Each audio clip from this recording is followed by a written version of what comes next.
ఈ వీడియోలో వినిపించే సౌండ్స్ కొన్ని మీ ఫోన్లో సరిగా ప్రొడ్యూస్ కాకపోవచ్చు. అందుకే తప్పనిసరిగా హెడ్ ఫోన్స్ పెట్టుకోండి.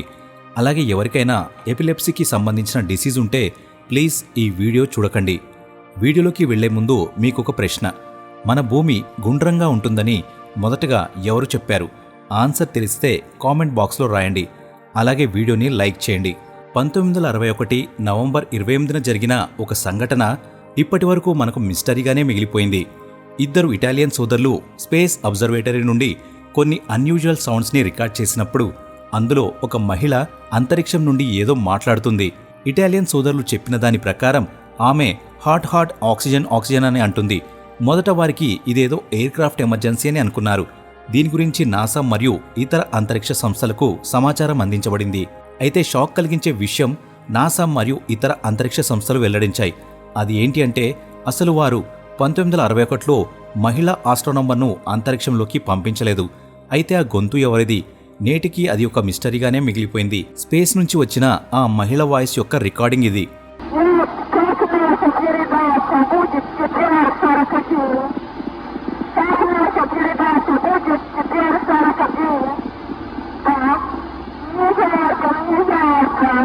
వాయేజర్ 1 ఇది అంతరిక్షాన్ని ఎక్కువ దూరం కవర్ చేసిన ఉపగ్రహం. అయితే ఉపగ్రహం మన సౌర వ్యవస్థను దాటుతున్నప్పుడు హమ్ అనే ఒక వింత శబ్దాన్ని రికార్డ్ చేసింది. శాస్త్రవేత్తల ప్రకారం ఈ సౌండ్ ప్లాజ్మా అంటే అయనైజ్డ్ గ్యాస్ వల్ల ఏర్పడతాయని పేర్కొన్నారు. అయితే దాని వెనుక ఉన్న సైన్స్ ఏంటో ఇంకా తెలియదు. ఇది మన సోలార్ సిస్టమ్ ఔటర్ ఏరియాలో రికార్డ్ చేయబడిన సౌండ్స్.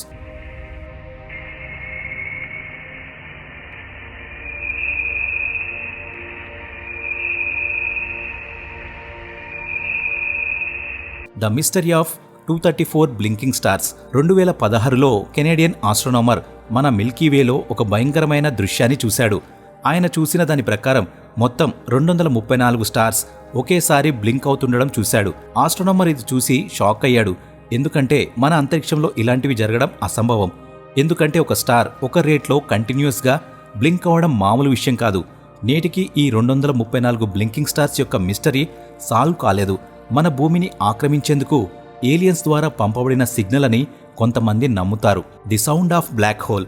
మనం బ్లాక్ హోల్ యొక్క పిక్చర్ని 2019లో మొదటిసారి చూశాము. అయితే 2003లో MITకి చెందిన Edward Morgan Chandra X observatory ద్వారా బ్లాక్ హోల్ యొక్క సౌండ్ వేవ్స్ని ఆడియో ఫార్మాట్లో కన్వర్ట్ చేశారు. అది హ్యూమన్స్ వినేంత లిమిట్లో ఉంది.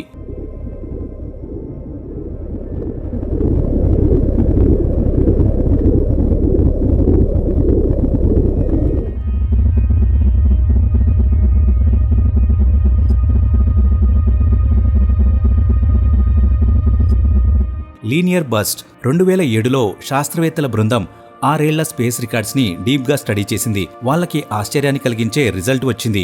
వాళ్ల అబ్జర్వేషన్లో రేడియో వేవ్స్ యొక్క చిన్న బర్స్ కంటిన్యూస్గా ఒక ప్రాంతం నుంచి వస్తున్నాయని కనుగొన్నారు. మరియు ఈ సిగ్నల్స్ మన భూమి నుండి 5 బిలియన్ లైట్ ఇయర్స్ దూరంలో ఉన్నాయి. అంటే ఈ రేడియో వేవ్స్ మన భూమి పుట్టకముందే విడుదల చేయబడ్డాయి. ఇప్పుడు మనం వాటిని రిసీవ్ చేసుకుంటున్నాం. అయితే అత్యంత ఆశ్చర్యకరమైన విషయం ఏంటంటే ఈ రేడియో తరంగాలు ఎక్కడి నుంచి వస్తున్నాయో అక్కడ ప్లానెట్ గానీ స్టార్ గానీ లేవు. ఆ స్థలం మొత్తం ఖాళీగా ఉంది. ఇప్పటి వరకు సైంటిస్టులు ఆ ఖాళీ స్థలం నుండి రేడియో వేవ్స్ ఎలా వస్తాయని తెలుసుకోలేకపోయారు. ఇది ఇప్పటికీ ఒక మిస్టరీగా మిగిలిపోయింది. 2002లో స్పేస్ ఎక్స్ ఎయిర్ క్రాఫ్ట్ ఒక మిషన్ సమయంలో శాటర్న్ పక్క నుంచి వెళ్తున్నప్పుడు శాటర్న్ యొక్క సౌండ్స్ని రికార్డ్ చేసింది. ఈ వింత శబ్దాలు మ్యాగ్నెటిక్ ఫీల్డ్ కారణంగా వస్తాయని సైంటిస్టులు చెబుతున్నారు. అయితే దీని వెనుక ఉన్న అసలు సైన్స్ ఇప్పటికీ తెలియదు. స్పేస్ ఎక్స్ ద్వారా రికార్డు చేయబడిన శాటర్న్ యొక్క సౌండ్ ఇదే.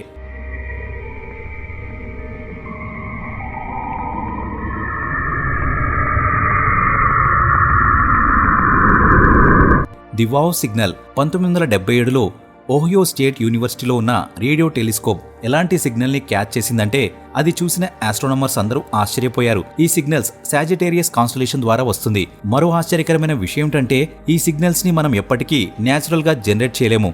దీన్ని కేవలం ఆర్టిఫిషియల్గా మాత్రమే జనరేట్ చేయగలము. దీన్ని బట్టి ఈ సిగ్నల్స్ని ఏలియన్స్ పంపించి ఉంటారని తెలుస్తుంది. ఈ సిగ్నల్ని కనుక్కున్న ఆస్ట్రోనామర్ తన పేపర్పై వావ్ అని రాశాడు. అందుకే ఈ సిగ్నల్కి ది వావ్ సిగ్నల్ అని పేరు వచ్చింది. అలాగే ఈ వావ్ సిగ్నల్ని మన మొత్తం మానవ చరిత్రలో అత్యంత రహస్యమైన సిగ్నల్గా పరిగణించబడుతుంది. మన విశ్వంలో ఇప్పటి వరకు తెలియని ఇలాంటి ఎన్నో విషయాలున్నాయి. అందుకే అంటారు మన శాస్త్రవేత్తలు మొత్తం విశ్వంలో కేవలం 0.25% మాత్రమే డిస్కవర్ చేశారని. అలాగే మ్యాక్సిమం 2% వరకు మాత్రమే చేయగలరు. దీని వెనుక ఒక పెద్ద రీజన్ ఉంది. దీని వెనుక రీజన్ ఏంటంటే ఇన్నాళ్లు మనకు నేర్పిస్తున్న బిగ్ బ్యాంగ్ థియరీ. అసలు బిగ్ బ్యాంగ్ థియరీ అనేది నిజానికి లేదు. మన ఈ విశ్వం ఎవరి ద్వారా సృష్టించబడింది, ఎందుకు సృష్టించబడింది, ఎప్పుడు సృష్టించబడింది, ఇలాంటి ఆసక్తికరమైన విషయాలు రాబోయే వీడియోలో చెబుతాను. ఈ వీడియో మీకు నచ్చితే లైక్ చేయండి, మీ ఫ్రెండ్స్కి షేర్ చేయండి. అలాగే ఛానల్ని సబ్స్క్రైబ్ చేసి బెల్ ఐకాన్ని యాక్టివేట్ చేయడం మర్చిపోవద్దు. Thanks for watching.